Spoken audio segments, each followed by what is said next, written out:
Fun fact for you today, monarch caterpillars feed exclusively on the leaves of milkweed. Welcome to Mornings on Main Street. I'm your host, Stephanie Miller. Learn that and so much more here at the new exhibit. It's a pollinator exhibit where you can experience and check out butterflies. And kiddos, you can even take part in a butterfly scavenger hunt.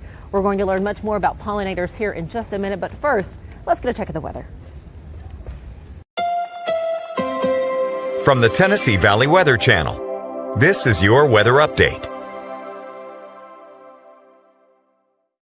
Hey folks, happy Monday. Hope you're having a nice day so far. No Monday blues as far as forecast is concerned. Check out this pattern through today. Starting out the day in the 50s, but we'll get back to the upper 70s and probably lower 80s when all is said and done with it. That's pretty much all there is to talk about. Besides some clouds, a beautiful way to start our work week. Cooling back down tonight into the 50s once again. I don't think we'll see quite as many 40s as we're continuing a warming trend as we head into tomorrow. A very similar story. Now, if you were tired of that rain the other day here, hey, well, good news for you. We're going to have a dry pattern and a warming pattern starting especially Tuesday, but certainly by midweek and the second half of the week with those upper 80s and temperatures near 90 settling back in here.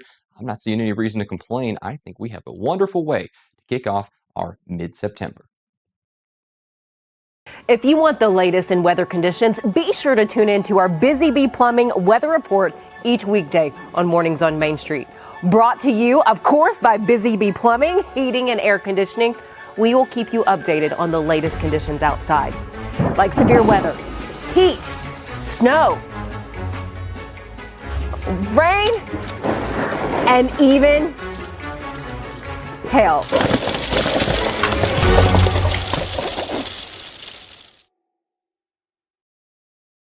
He shoots, and he scores!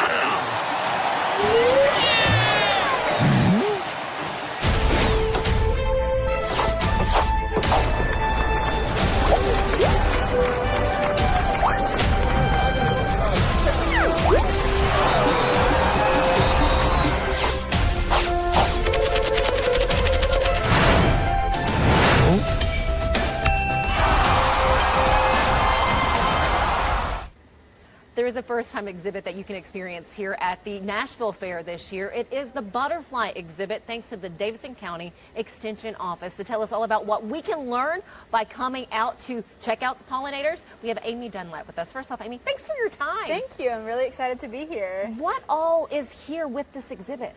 So this exhibit is really showcasing butterflies and on a wider scale all the pollinators that we really rely on here in the state of Tennessee and across the country. Now you have two setups here. So you have like the butterfly area, then you also have the flight of the pollinators. Will you walk us through both rooms? Yeah, sure thing. So behind us we have a live butterfly exhibit. We have shipped in about 200 live butterflies from a breeder, Idlewild Butterfly in Kentucky. And so you can actually come in and see the plants and live butterflies here and get a close-up look at them and some of the educational content that we have there. And then here in the flight of the pollinators is more of an interactive educational display that specifically talks a little bit more about bees and honeybees and the value that they provide. I feel like we've gotten to learn so much more about pollinators in recent years. You have different like bee organizations or people that work with butterflies that invite, the general public out to learn more. Is there something that we may not fully understand about our pollinators or especially butterflies? I think what most people need to understand is just how much we rely on them. So they say that 1 out of every 3 bites of food is directly due to a pollinator. So our agricultural systems really rely on pollinators, and we can play a really important part of that too by planting pollinator-friendly species in our yards. In fact, they do rely on them on their migration paths as well. What should we be planting? We have an array of pollinator-friendly species, so we've got all that highlighted in the exhibit, but one big one will be your milkweed. So milkweed is the host plant for monarch butterflies, and they exclusively feed on milkweed, so having that in your yard provides something for their larvae as well. I may have teased that at the top of the show here. You also have some fun little activities that families can do. What is that? So we've got some crafts for kids to build some butterflies. We've also got some coloring stations too, some scavenger hunts inside of the exhibit for kids to come in and try to find all the different butterfly species that we have. Is there anything that you ask from people when they do walk through the butterfly area? Yeah, so we really are big on protecting them. They're very delicate, and we want to make sure that they live a long and happy life. So we'll just say that we ask that people don't directly touch the plants and the butterflies that we have in there. Be mindful, because they will land on the floor too. Sometimes they'll even land on you, which is really exciting, and that does happen. But mostly just being careful not to grab them or touch onto them. They're really delicate. Did I see watermelon and bananas in there? Yes, so they actually have a favorite fruit as well. What? So they love watermelon. They love, like, almost to the point of rotting. Bananas are very sweet, so they do feed on that. Who knew? I did not Yes. know this. That is so Yes. interesting. Okay, you did say you had them moved here, the butterflies, when you brought them in. Yes. How is that done? It is incredible how they ship here. You would never guess. So they are from a breeder, like I said, in Kentucky. They ship 24 hours, so just overnight. And they're carefully packed up individually in envelopes. So their wings are slightly pinned back, and then they're individually each wrapped in an envelope. And they come to us in a box about like 6 by 6 inches. Hundreds of them can fit in the box over. How is, I mean, but how? Like, are they frozen? Or are they? Somewhat. They're put on dry ice, so they're extremely cold, and what really happens is it starts to slow them down. So they're not sleeping per se, but similar to what we would consider that. So it slows them down a little bit. For fair goers, are they encouraged to ask you any and all questions that they might have? Yes, please come ask us questions. We have Master Gardeners of Davidson County here. They're a volunteer gardening group that we work with here in Extension, and they have a lot of great information. Most of them have helped build all the educational curriculum that we have here. So come ask us all sorts of gardening questions. We will definitely do it. Amy, thank you so very Yeah, of much. Stick course. with us. We'll have a little more fair information for you when we come back. Thank you.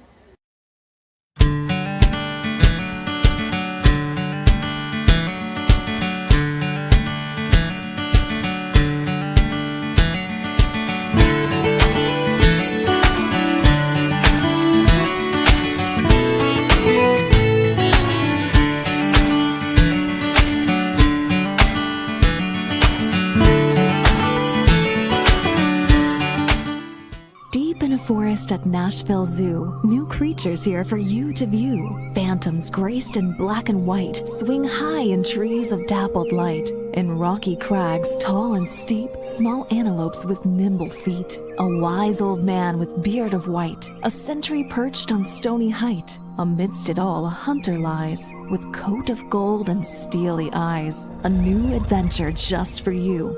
Leopard Forest at Nashville Zoo. Open now.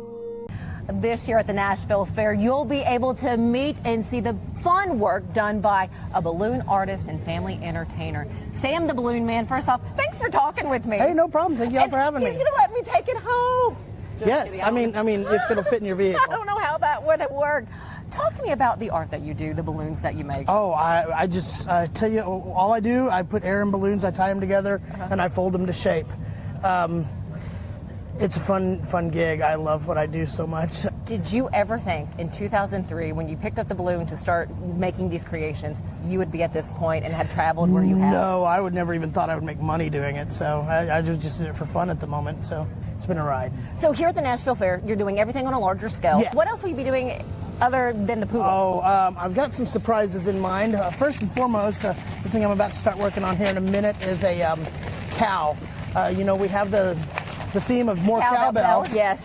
So mine is going to be moo cow named Belle.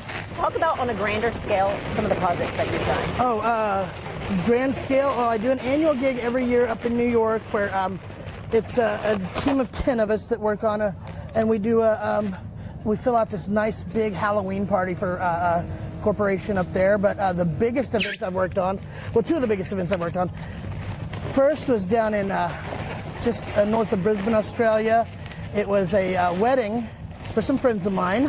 We had a team of 100. We had 4 days, and we made an enchanted forest. And the entry to the wedding, you walk through this cave that had bears and snakes in it, and then you walk out, and it's just like trees as far as you can see, and there's unicorns flying in the air, and there's a fountain. There's a blacksmith centaur who's up there pounding out the wedding ring for our bride and groom, and it was just an amazing fun time with some very dear friends. Sam, thank you so very much, and You're I'm welcome. putting it on. Absolutely. I'm going to wear this. This is my my fair hat now, so we can find you right here throughout the fair. Throughout the whole fair. Throughout the whole fair. Well, we look forward to seeing you again on another time. Guys, come out and see Sam the Balloon Man here. We are in the Ag Building. We are on the opposite side of the Ag Building. So on one side you have all the furry little animals, and then on this side you have the larger creations done by Sam the Balloon Man. I appreciate your time. Thank you How so can much. we follow your work? Oh, you can follow me on TikTok or Instagram or Facebook. TikTok and Instagram will be at Sam the Balloon Man. Okay. It's all one word.